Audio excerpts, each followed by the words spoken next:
what I want to try to do this morning in the talk, and I think what I'm trying to do, or I don't even know if trying is the right word, is simply speak from this place of resting inside myself. So the whole talk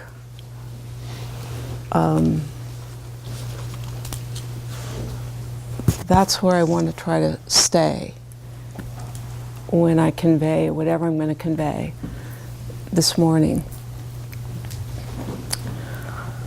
God, where to begin? It has been quite a week for me, most of you know. I think I'll start with a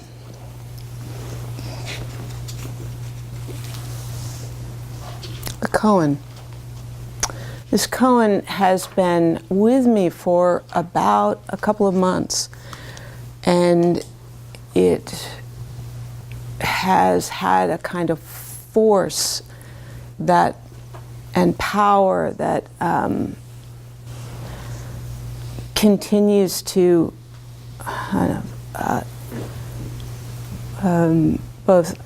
both ground me in my own self and scour away and burn up anything extraneous inside of me that's holding life off.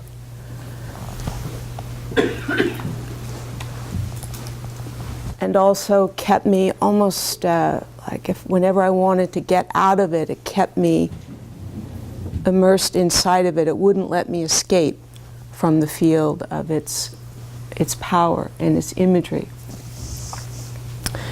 And this koan is a conversation between a student and a teacher. And in it, the student asks the teacher,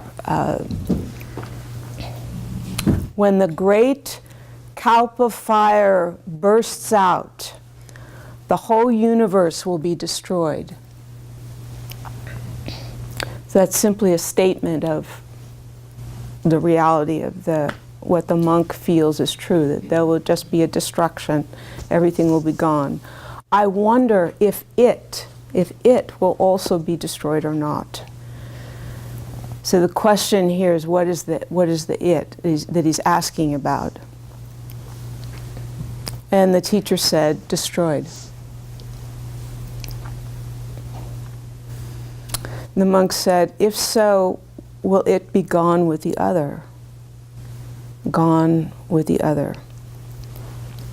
And this koan, it also has, in one collection, it's just that first part of the koan, and in another collection, there's the same dialogue, but with a different response and with a different teacher. And the koan tradition will often give you that. You'll think, oh, this is the answer. If I can just get this koan, but then they'll flip it and give you a different answer, the exact opposite answer. Which you can see you've already found frustrating. And then in this next exchange, they ask the same question, but the teacher says, not destroyed. Why is it not destroyed? Because it's the same as the whole universe. So that's the beginning of kind of the beginning note of these last few months in my life, was this question of destruction, trying to hold on to whatever I found to be safe and secure, and to give me a kind of feeling of insulation from what felt difficult or dangerous outside, and how I maintained that zone of safety, and how it kept being stripped away over and over again. And this happens all day long. I mean, as you know, your zone of safety might be something as simple as, I want this cup of tea with a certain kind of, with cream in it, and they don't have any cream, and that gets stripped away, and suddenly you're outside your, what feels safe and familiar. And we'll have all kinds of responses for that. So kalpa is an interesting term. I just looked it up again. That it's a Sanskrit word, and it means, you know, a grand amount of time, an eon, a very large amount of time. But I found this interesting thing in the oldest Buddhist text. The first time they saw that word, it came in the word as a description of a person, but it was called a kapatita, and it's one who has gone beyond time. And that is an interesting twist on the word kalpa. And then there's another term called the mahakalpa, which is also called the apocalypse, when things are entirely destroyed. It can be destroyed through wind, through fire, through water. And the universe took me through all three destructions recently, as if one weren't enough. Needed to do all of them. So I think I want to begin with the question of why you're here, why you are here in this room today. What brought you to Zen? And only you can answer that question. Now, it's an inner question. And when I thought about this, when I was just writing that a few minutes ago, I think the question is always, why did I come to Zen? Right? That's the question. Why did I come here? And when I think back to those first glimmerings of my steps into this room, into this time right now, in this moment, is that I always felt I couldn't get into life. I somehow, like, there would be times when I would be totally immersed in life, whenever I'd go backpacking in the High Sierra, and then after 4 or 5 or 6 days, that barrier would have disappeared, and I would be a child in the universe. You know, there wouldn't be any difference between me and the pine trees and the light on the lakes and the night sky and the granite walls. But then when I would come back to town, suddenly I would fall into just terrible depression, and I just couldn't figure out what had happened or why it had happened. And I knew it had something to do with people.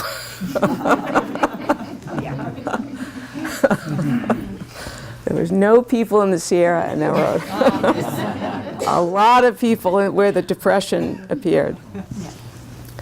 And so that's where I felt it most acutely. Whenever I was with another human being, I could not bridge that gap.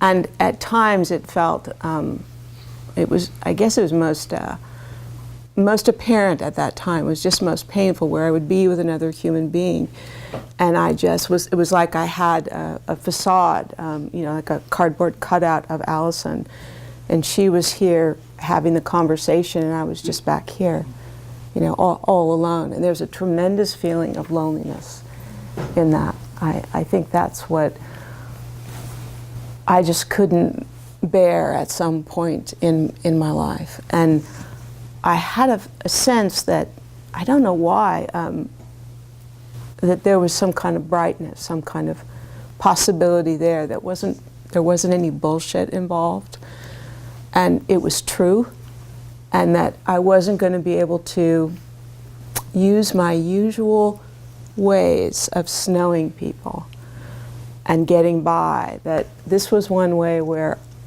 I had a possibility of it being a true connection with other human beings. And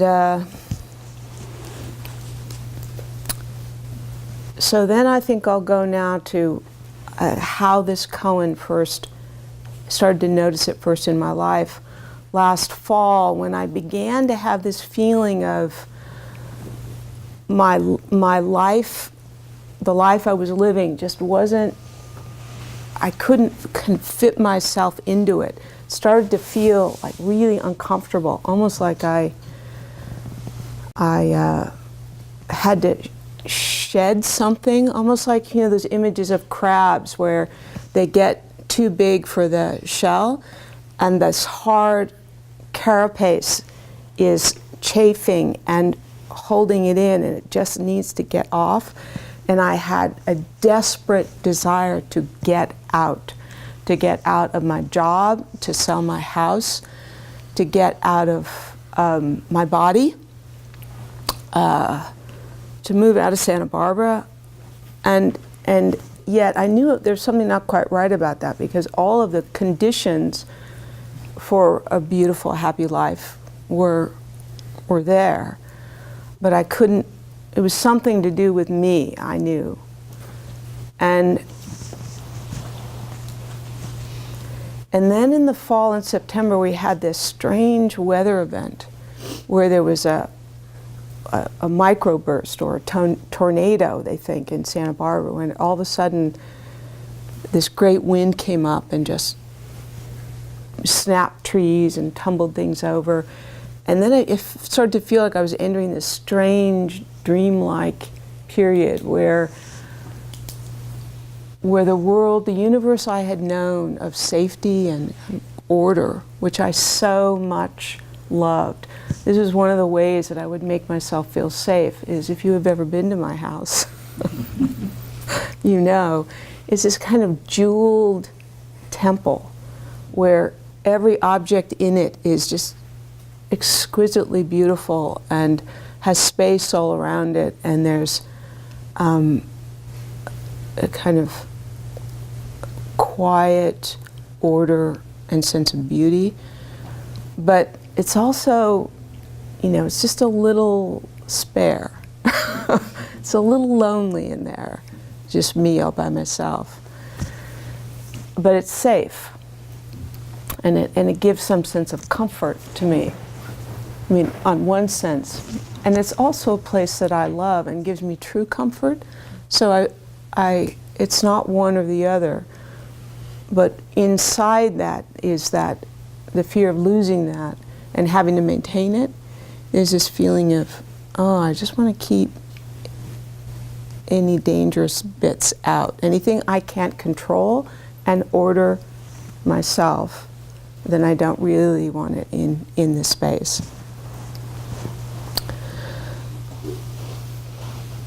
And then we had the Thomas fire.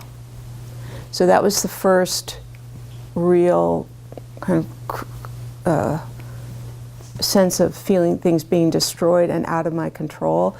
And it had this, usually when we have wildfires come through, they just come through fast. And they through in, you know, in a few hours, or maybe at the most 8 hours or something, and then it's just done. But this was this slow, ominous creeping towards me, almost like a great beast, a hungry beast that was coming to eat everything up and destroy everything. And I had a terrible feeling of dread and fear, and oppressive to the point where I could almost not bear it, to live each day with this thing, this great beast. I had a feeling it was coming for me too, and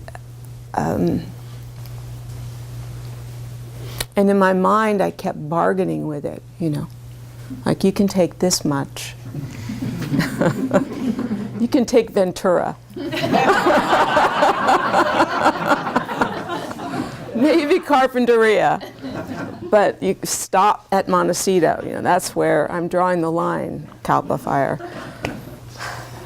And then eventually it got so close that I was evacuated. I was in mandatory evacuation from my house. I live right in the foothills of Montecito, right on the edge of the chaparral, and I have a creek that runs through my property. It's this far from my house, the creek, and it just runs right through it. And it's incredibly charming when there's a little bit of water in it, but it's also, at this moment, didn't feel that way. It felt, you know, it turned out to be a threatening, dangerous something. So the fire's coming, I have to evacuate, And there'd been ash falling for days, so everything had this terrible feeling of almost like death falling from the sky. You know, like the whole city had become a crematorium, and people were walking around with masks, and you couldn't breathe the air for days and days and days. I also work in Montecito. I'm an art teacher there, and the elementary school was within walking distance from my house. So the school got shut down, and I got evacuated from my house, and I packed up. This is the third time I've had to evacuate from fire, so I knew how to do it. And the first thing I always get are my paintings, which are they're more precious to me than family photos. I don't care, you know, important papers, it doesn't matter. The paintings, need the paintings. So I pack them all in, leave the area, and I evacuate to my friends' houses who are just in voluntary evacuation. So it's closer to the ocean. My friends Amelia and Philip, and a lot of you know Amelia. She's been to these retreats before. And that first night, I arrived there, and Carpinteria is also actively burning right now. And we can see the flames. They've come into the front country now. So now there's something about seeing flames at night when that it's a terrifying, because you can't really tell how close it is too. So it can seem really close when it's not that close. And we went over to, the phone rings when I was at Amelia's, just like that. And it's Amelia's mother, and she's invited them all to Carpinteria, and they can see the burn too, and they're in danger, but they're only involuntary. And Amelia says that I'm there, and I can hear this conversation saying, well, she doesn't have enough food for Allison. And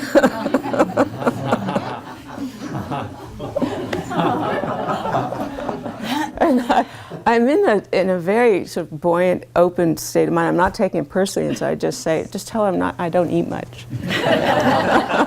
But I want to come.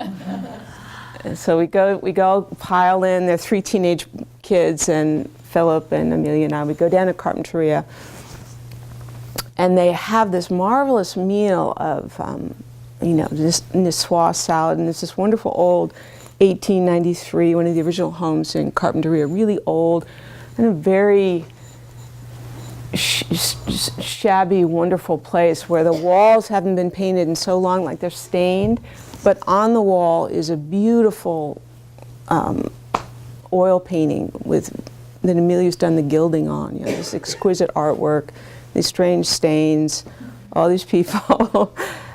And cheesecakes, and we're having champagne. Amelia brings a bottle of champagne. So I've had 3 bottles of champagne. Three glasses. Glasses. 3 glasses is enough. And then her father leans over to Amelia and I and says, I'm going on to the Widow's Walk. Would you like to come? And I said, yes, let's go. So we climb to the 2nd story of the house where the bedrooms and the other rooms are. And then there's a narrow, very steep, worn wood stairway. We would go into the attic.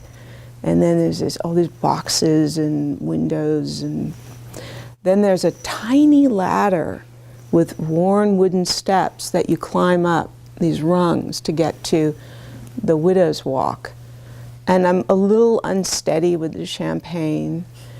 And we get up there, and I climb up, and Amelia says, well, don't get too close to the railing because it's not secured very well. Plus, it's only knee-high.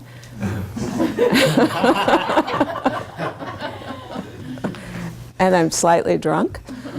And we're standing there, and it's not that big of a space, but we can see all the way from Ventura, all the way south, all the way along Carpinteria, all the way north. And there's a line of fire. Just burning, burning, burning, and this black smoke coming up. And it looks like if you've ever been to Hawaii and seen the molten lava at night, it looked like molten lava. It looked like Pele had come and started devouring Santa Barbara. It was incredibly beautiful and strange and moving. And then the next day, the Amelia and Philip couldn't bear it and they left. And I was there that night alone with their two dogs, Pippa and Toby, who was this rat-like arthritic, really old and smelled really bad, you know, lost half its hair. The family did not like this dog, and they kept hoping that it would die or, you know, run away or something. But but it was part of the family. You know, like you have relatives like that too, I'm sure.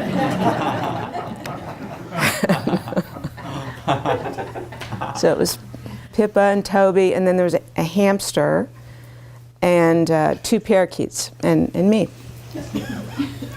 And I could see at night, you know, out of the living room window, I could see the fire getting, you know, closer and closer and closer, closer to my house. And one night I saw just these massive flames where the whole Toro Canyon and Romero Canyon went up, like 200-foot high flames just leaping up. I finally left town, came back. Days and days later, I had been evacuated for 12 days.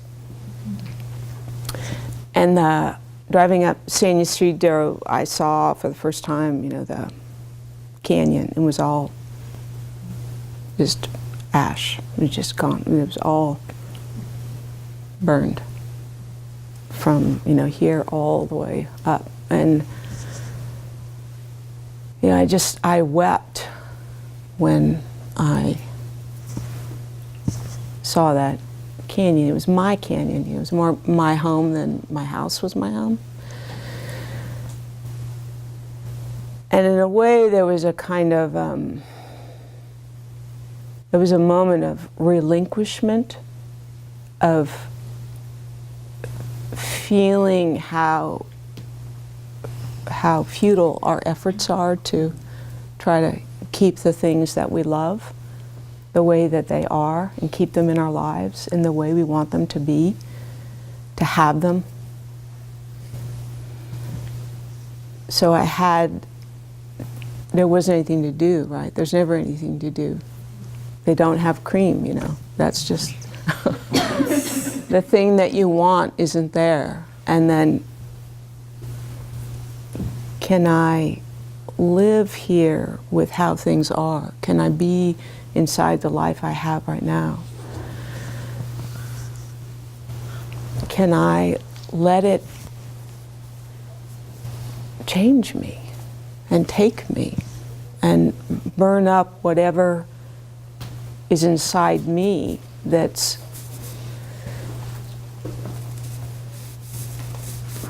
holding back in whatever ways I do it?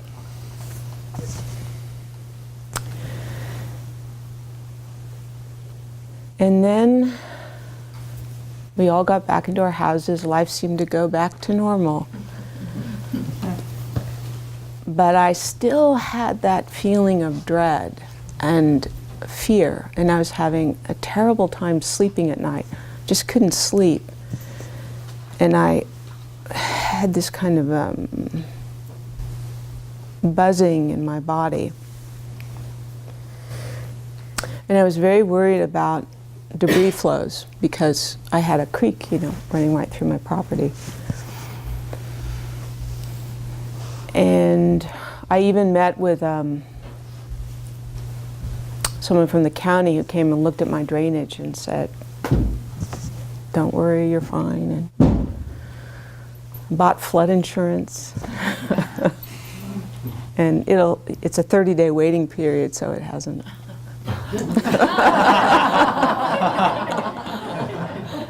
may help me in February. You got it before the premium increase, though. Yeah. And so the night of Monday, was it last Monday? What's today, Tuesday? Yeah, so it's just a little over a week ago, that Monday night, they said there was a big storm coming to Santa Barbara and that it had potential for mud flows and debris flows. And I, once again, was in mandatory evacuation, and so I left my house and I went again to go stay with Amelia and Philip, as they were just in voluntary evacuation. And that night, I was staying in a back room at their house, which Amelia uses for her gilding room and where she does this beautiful gilding work. And you have to get to it, you have to leave the kitchen and go into the back patio, through the backyard, and then into this side door, which just opens up to the studio. And then you're in this private little studio. So I was staying out there, and I was having a hard time falling asleep. I didn't fall asleep till about 1 o'clock in the morning. And I kept being woken up in the night, the next couple of hours by this kind of low rumbling sound, low earth moving, almost like a big beast or walking, like that. And I finally fell asleep, and then I'm not sure what woke me up, but I think it was the light. I woke up and I saw that the whole sky had turned light. It was brilliant, like sunset or dawn. The whole sky from east to west and north to south, this whole dome of clouds was lit up from underneath, this orange, pink, brilliant color.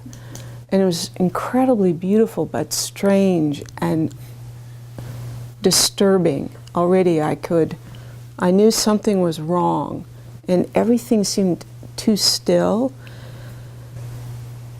Like time suddenly, I was outside of linear time. I was just here in this. And I looked at my clock and it said 3:15. So I knew something was really wrong. And I looked out the window, and to the north, I could see a white, like a pulsing white light, and no flame and no smoke. And my mind kept trying to make sense of it and come up with plausible explanations for what I was seeing. But I could feel in my heart that something very terrible was right now happening. And that I was about to die, that I could die, that's where I was right then. And I thought the only thing I could think of that made any sense, that came to my mind, was that maybe it's a nuclear explosion, that we've seen, North Korea, finally, they were right, they did have a bomb. It was just slightly off. They were trying to get Los Angeles and they hit Montecito.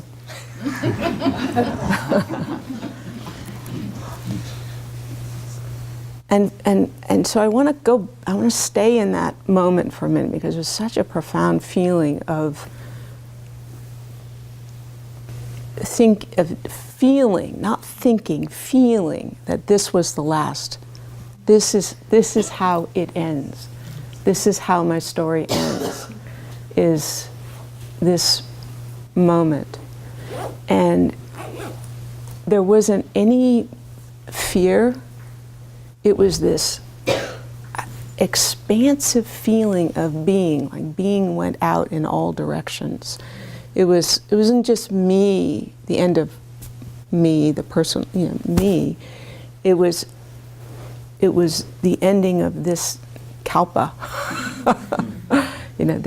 this time. And it seemed like a fitting ending. It was fitting. It was all right to end this way. I'd had my life, and I'd had this moment. Even more importantly, I'm having this moment right now. Then the bomb didn't explode. I ran out to see what Amelia and Philip were up to, and I opened the door and I see their lights go on. And then this next moment, I don't know how I got back into or why I went back into the gilding studio. And this is an interesting piece where over this last week I've tried to remember why. And my mind offers up little film clips to insert there to make sense of this gap in that time. And whenever I insert them in there, it strips out some of the life of the experience. And I'd never seen that part of the mind so clearly, the way it does that, and the effect of it upon me and upon my life to sustain me and change me. So I actually don't know why I went back. Next thing I know, I'm back in that room. And I don't know why, but I looked out the window one more time, and I see the neighbor's yard, which is about 3 feet higher than their yard, just kind of step down. I see their hedge just fall over and their fence fall over, and a huge wall of mud and trees and houses and debris just come pouring in. It was kind of slow, lumbering movement. Inexorable, just pouring in. And I ran out. Somehow I had the presence of mind, like the body knows what to do, and it slammed the door shut. And I ran into the kitchen, and I got Pippa in, but not Toby. Toby was too slow, he's arthritic. I don't know what happened to Toby at that point, and I slammed the door shut. And I ran into the living room. By then the lights had gone, electricity had gone. And we see the mud, the debris through their glass doors of the living room going up and up and up and up and up and up and up. And we run out to the front door and open the front door. And then I see the debris flow come around that side of the house and lift up my car like a toy boat and just take it away. And all through this, there's just this feeling of ordinariness. When the teacher said, well, what is the way? Ordinary mind is the way. I never understood that koan as well as that night, that it was ordinary mind. It wasn't any different in some fundamental way than being at the grocery store or getting a cup of tea.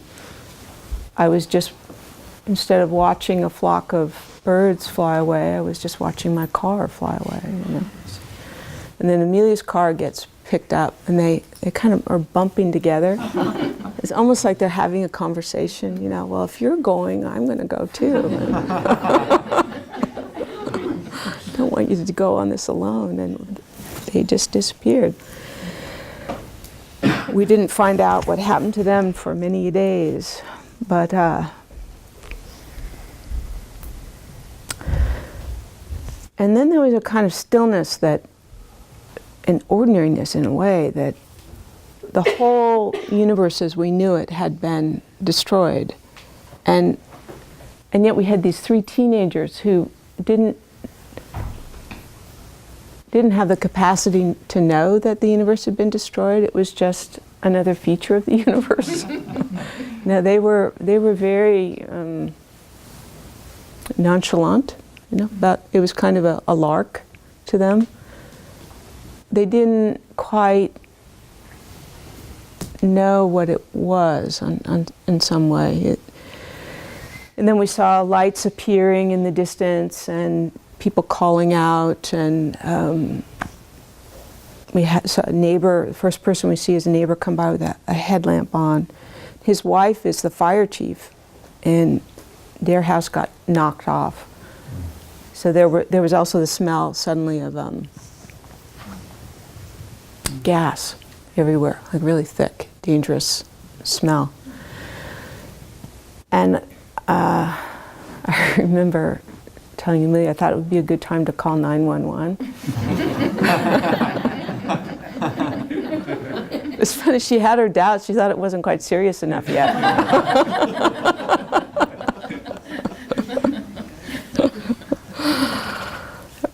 She didn't want to take up too much space, to other people that had real problems that morning, And then all these things are happening, and the fire chief's husband comes by with a headlamp, and just to check on, how we are. And 911 says shelter in place. Like we had any idea of going anywhere, Just shelter in place, that's the safest place for you. And then there's a strange sort of waiting period where we're trying to gather things to leave. But I had gotten out of the room only in a pair of pajamas, and so I had to borrow shoes and I had to borrow clothing, and Amelia's about half the size of me. So it took a while just to find something that I could actually fit into of hers. And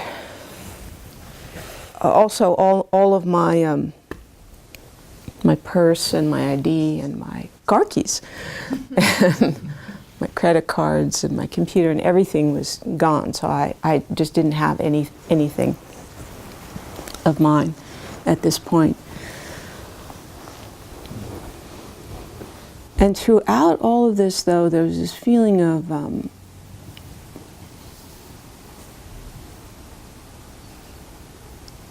the silence inside of every moment, like this deep, wide, open space that is not just a space inside of things, it's a thing. That the space isn't like potential, it's a something, it's a substance, like water's a substance, that silence exists as a force in each moment. It's not just a potential, it's a force. It's acting upon the moment, the openness. And we hear some yelling up the street, back and forth, and it's one of the voices is Steve, and I found out later that Steve he's an emergency room doc, but he's also an engineer. And there was a major gas leak just up the street. And so he was trying to turn it off. But this other man, Augie Johnson, who I know him and I know his kids, taught his kids, he said, I think I hear a baby, I think I hear a child calling. And he said, be really quiet. And they were quiet, and Steve didn't hear anything. He said, I don't hear anything. I think you just hear, that's just the gas coming through the mud. He said, no, I think I hear something, just don't move for a minute. And they just were really still. And then they heard this wail of a child, and it was between the two of them. There was a piece of metal or broken something, piece of a roof, and they lifted it up, and there was a baby under there that they dragged out. And it was a baby boy. And this was one of the kind of marvelous, all these poetic, strange, poetic, mythic pieces here, where during this period of the debris flow, each person that was in it had become one of the gods. We were living in the realm of the gods. We had taken up all of our natural gifts and flaws, and who's to know which was which.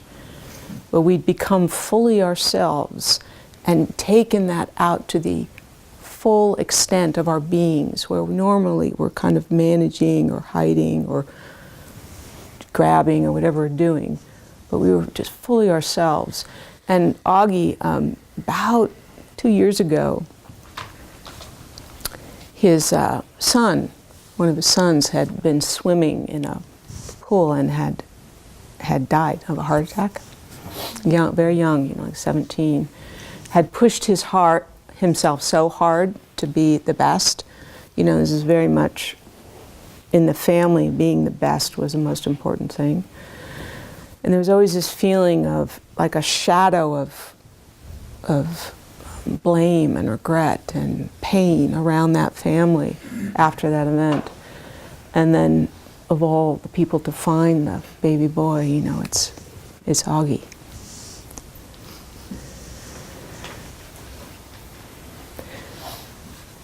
Then dawn comes up and we see a couple of first responders finally come and get to us, and they're dressed in those bright yellow outfits. We were so happy to see them. And they tell us, you've got to get out right away. You have to leave right now, because there's a big dam of debris of whole roofs and trees and buildings, and it's just right above you, and it's got a football field full of mud behind it, piled up, and it's about to go. So you've got to get out of here right now. So we're packing things up, and then there's a lot of confusion here where, so this is, Amelia and Philip had gone across the street to go check on a neighbor or do something, and when they came back they were both visibly distressed and not making clear decisions all of a sudden. And I didn't find out until later what had happened when they went across the street. But when they came back, they had this idea that they had to get the kids out as soon as possible, and so they sent the two boys, the twin boys, teenage boys, off in someone's car, a neighbor's car, to try to get out, who had a big four-wheel drive or something. So now we're separated.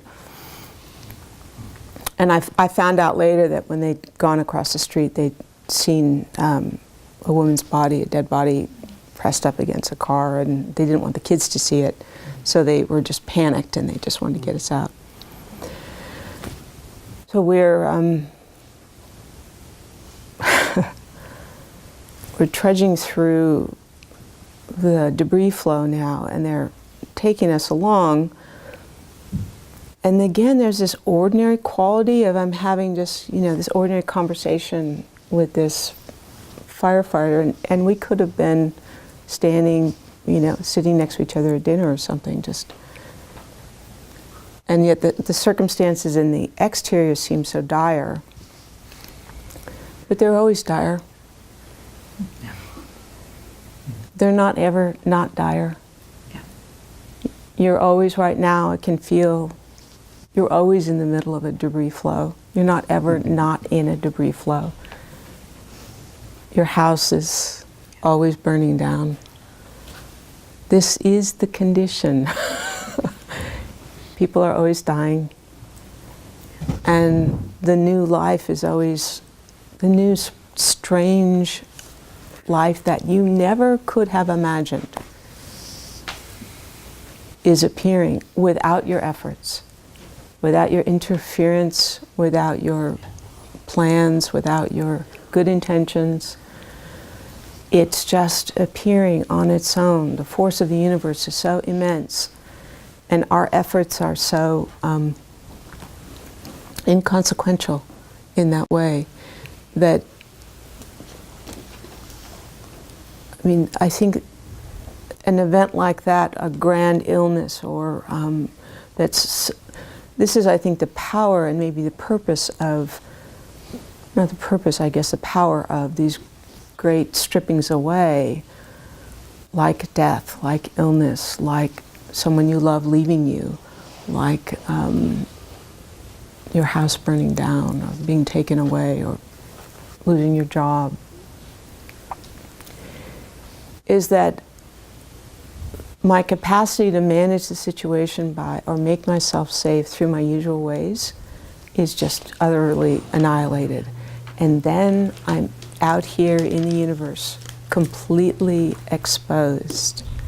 And I think that's the thing we most don't want to do, is be out here, all the way out here, and the way it feels so vulnerable, and I guess exposed is the clearest word to what it feels like.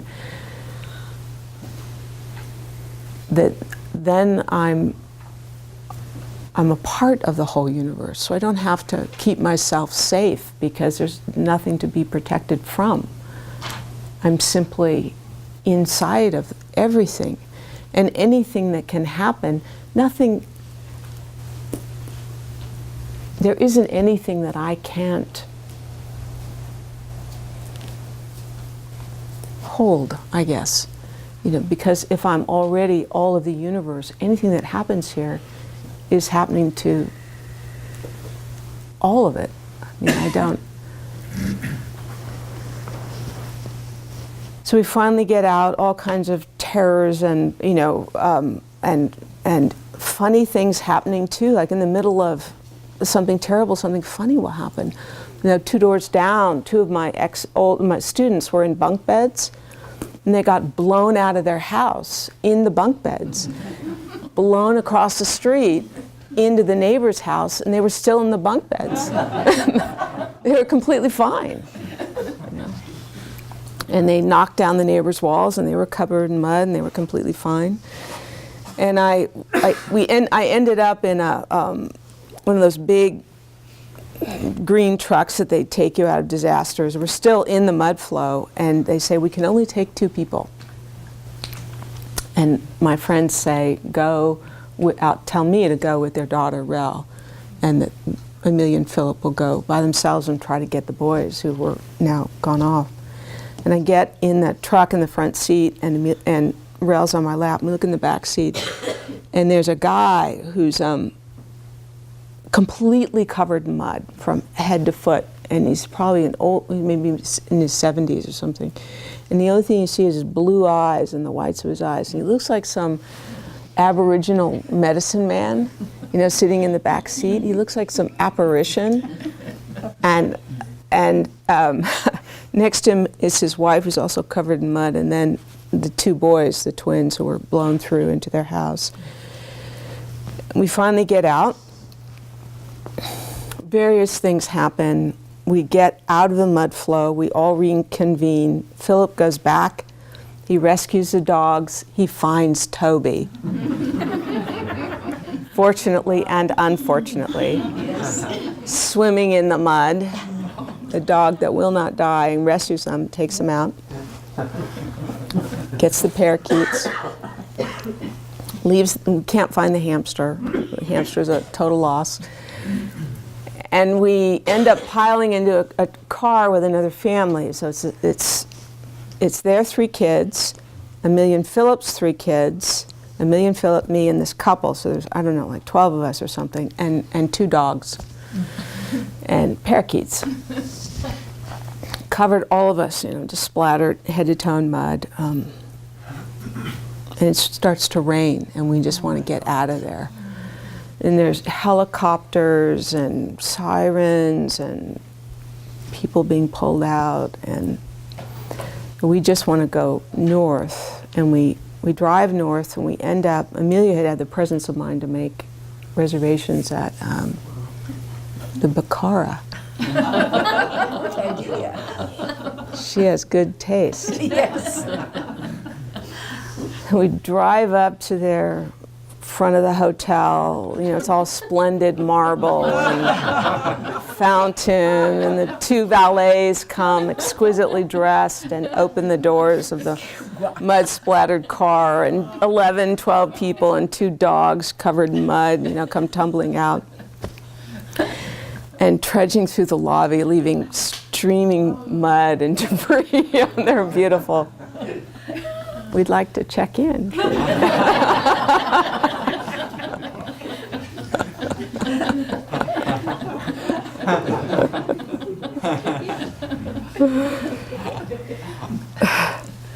And then I was so covered in mud that I walked into the shower with all my clothing on. Oh, these are all borrowed clothes and shoes. And I just let the water run on the shoes and clothes for about 45 minutes before I could even get them off. And the whole bottom of the shower is just black. It's this black, smelled like ash, and it had a black color and all these rocks and soot. And finally got everything off. And we all cleaned ourselves up, and by then it was getting close to dinner time, and I didn't have any shoes, but they had shoes, little white slippers, in the closet. So those were my shoes, and then I wore my pajama bottoms and a borrowed shirt and a borrowed jacket that was 2 sizes too small. And I didn't have a hairbrush, so my hair was, all askew, and I had no makeup, no lipstick, which is hard on me. And I was utterly stripped. I had nothing familiar to give me a sense of who I was. And I literally had no identification, I was no longer able to make my burnished surface that I like everyone to see as me was utterly gone. And I saw how much effort I put into making you think I'm a certain something. But what I discovered is that it really had very little effect on what you think. But I was the person I'm always trying to convince, Other people didn't care what I was wearing or what I looked like, but I did. And it was just wonderful to see how ineffective my efforts have been in this regard.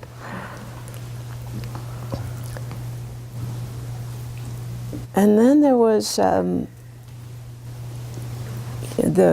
over the next few days, I continued to stay in this state of being, of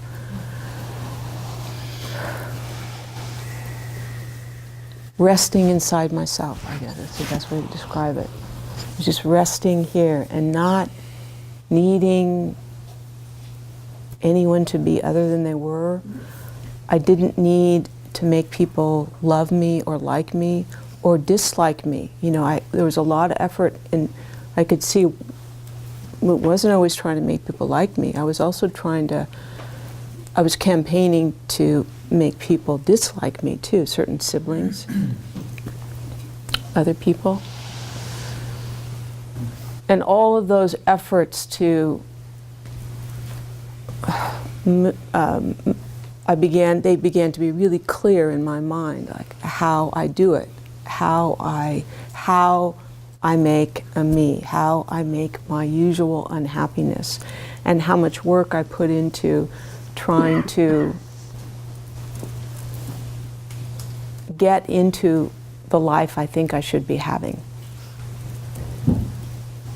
and how to maintain the life that I think will make me happy. And both of those things are things that I just can't know. And my ideas about what will make me happy now or in the future are wholly suspect. They are simply symptoms. They are the symptoms of my illness, basically, of samsara, my illness of suffering. These are like, you say, oh, you've got a fever, you've got, whatever the physical symptom, you've got a rash, it's me, I think I need this, I think I need that, I think I need to do that. Those were all the symptoms of the clear ways how I make myself unhappy, and all of that just kind of went into abeyance for days and days and days. And then when it began, and then the other thing I noticed too was that, the consequences of this were I who I loved and what I loved was really clear. Who I had a heart connection with and who I didn't. And there wasn't any fault with that. It was, I didn't need to pretend that I was a friend to someone, and they really weren't my friend. I really didn't enjoy their company at all. And there was a pretense, all of the falseness went away in my relationship. So they had this kind of tremendous, I knew, even simple things like looking at a menu, what I want to eat, you know, what I want to wear. I mean, that was easy because I only had one outfit.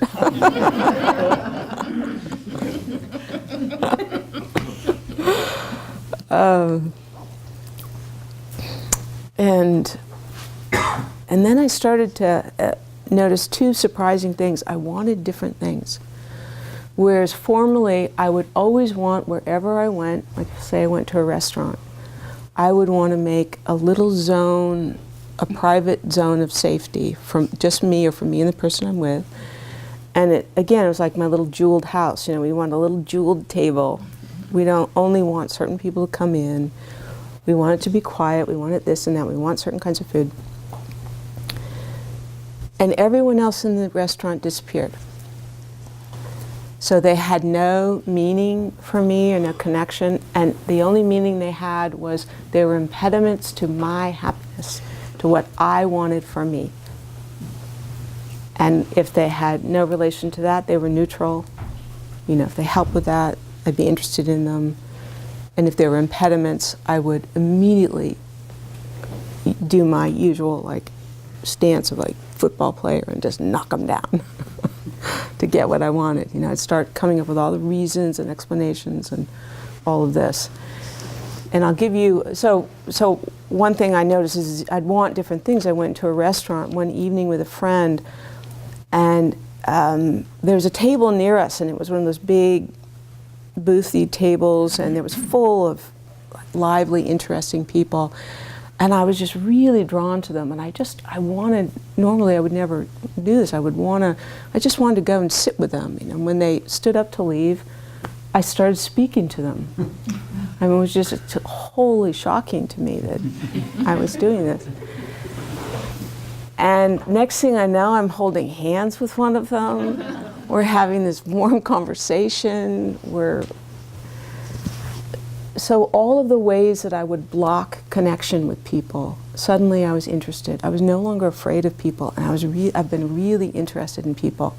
Normally when I come to a Sesshin, I'll go in my little airy, and I might make a few little forays out, but mainly I just, you know, want to hole up. And this time, I didn't want that. I didn't force myself to go out. I just wanted to be out here.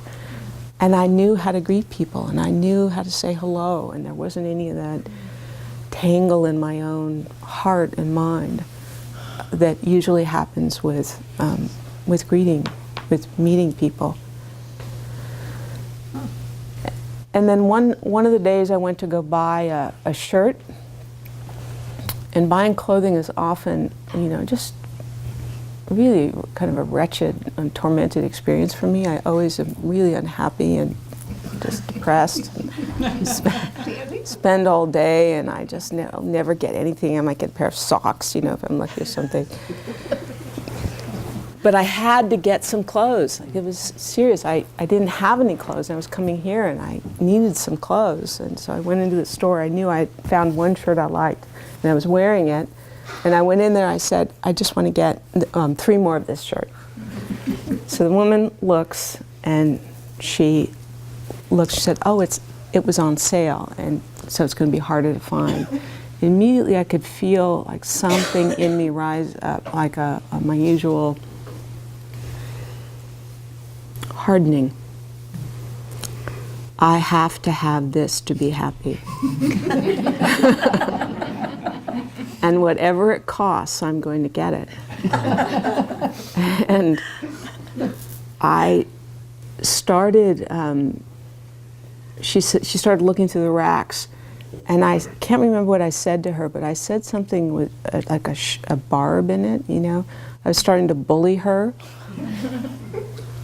And previously, I would have just gone through with the project of bullying her to get what I wanted, you know, right then. But because I had just had everything stripped away and I was in this field of, I was with everything and everyone, that I saw it on her face, what it did to her. I saw her kind of flinch. And then I also felt every other customer that had treated her that way. And it was almost like this like stack of cards where I felt hundreds of exchanges she'd had with people just like me who had slammed into her. And the cost, you know, of that, the human cost of that. And then I said, I am so sorry. I am dangerous to myself and everyone around me right now. I just went through the debris flow. I'm completely unreliable. I have to buy a shirt. I can't manage it on my own. Please help me.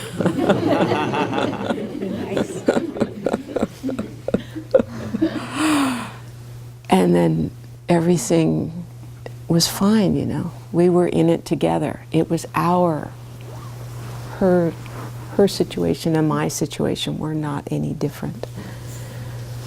And then I didn't need to have the shirts. It just didn't matter. What mattered was everything in my field is what matters, not my idea about what I need.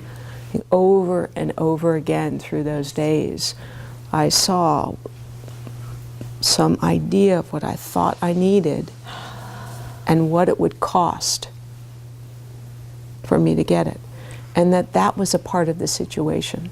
And previously I had just walled that part off, but I also walled off then the inner part, you know, what it did to people around me, but also what it did to me to get the thing in that way.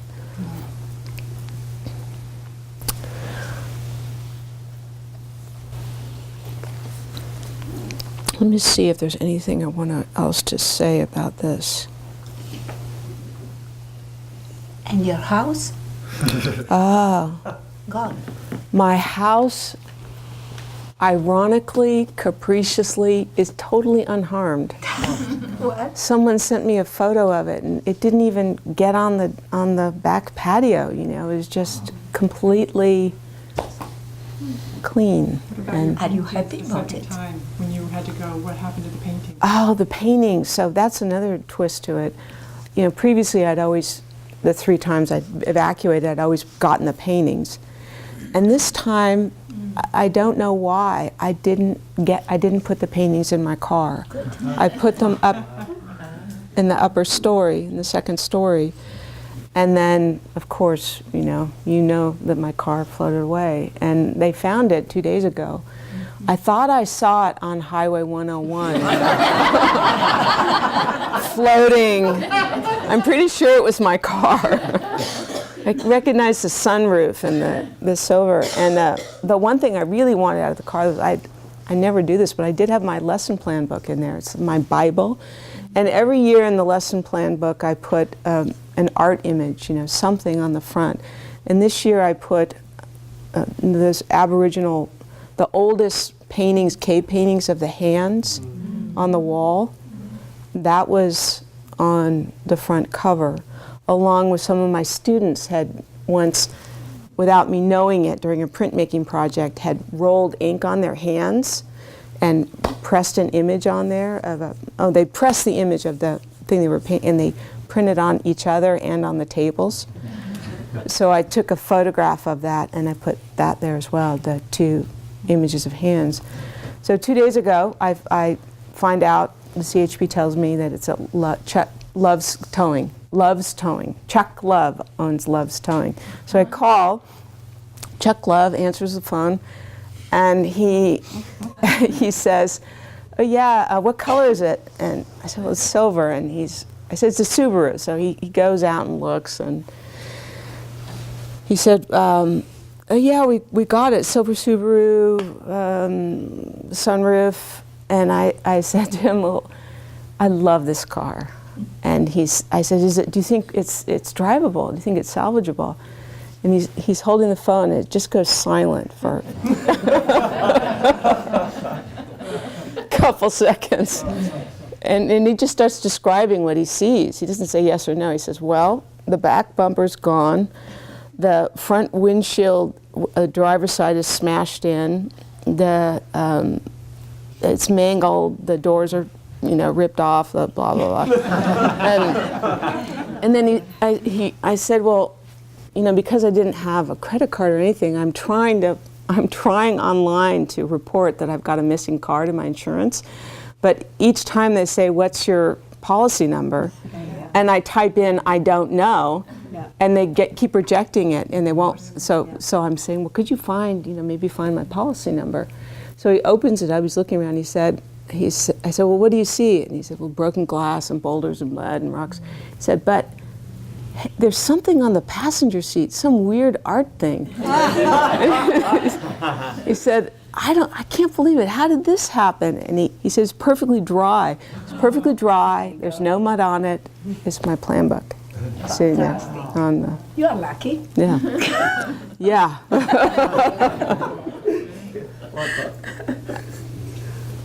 And then we found Amelia's car too. She was driving down Milpa Street dropping her kids off at school, and she sees a big tow truck with 2 cars covered in mud driving by, and she said, God, that one looks familiar. And does a U-turn, she's following the car, she's getting closer and closer, and she's saying, I think that's my car. And she starts pounding her horn for the guy to pull over. And he pulls over, and he rubs off the mud from her license plate, and it's her car. So her car is also gone. No longer. So I think the thing to say is that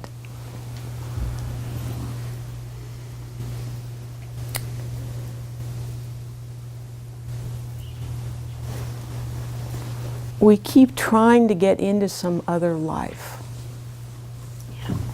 It's a better life, or our real life is just over here. Or trying to protect ourselves and not lose something that we think is so precious that if I lose this, I won't want to live anymore, or there won't be any reason to live, or I won't be able to bear it if I lose. Whatever it is that comes to your mind. But actually, it's not the thing itself that we're afraid of losing. That's not it. We place it out there. It's that we think we can't bear what losing that will evoke in us. It's not the outer territory. Not afraid of really losing my house or even losing my life. That it's what we think it means about me and my world, and